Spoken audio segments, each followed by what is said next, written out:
Christ came in and he lived just like a regular human being for 30 years. And he saw the trials and tribulations that we had to face. So he doesn't get frustrated with us when we make mistakes. When we make mistakes, he put it in 1 John 1:9. He says that just confess it, even though you messed it up, turn away from it, and don't go back to it, and I'm faithful to forgive you on a continuous basis until I get you where I need you to be. Boy, our God is awesome.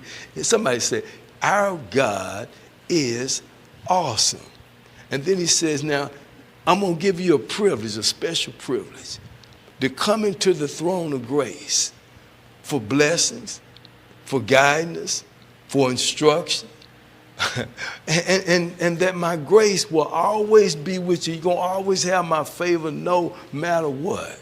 And I promise that I will never take my hand off of you.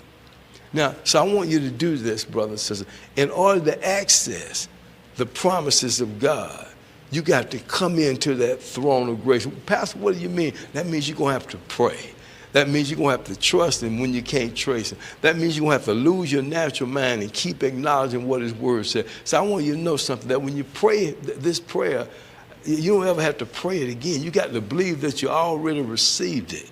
And I want you to know right at that moment, the blessings and promises of God go to work on your favor. I want you to know when he says blessings, it goes to work on your favor. I want you to just think about the definition of blessing means to be fortunate, favored, and prosper. So the minute you pray and trust him and believe and go into that throne of grace and take the privilege that he's given you to come in as priesthood, oh boy, God is good, that right at that moment, he's going to make sure that whatever's supposed to manifest according to the plan that he has for your life is going to manifest through whatever adversity, whatever problems, difficulties come, doesn't make any difference. And he wants you to have an attitude to know that. Now, you got to believe what this word says in your heart and believe that God is who he say he is, and he will reward you diligently.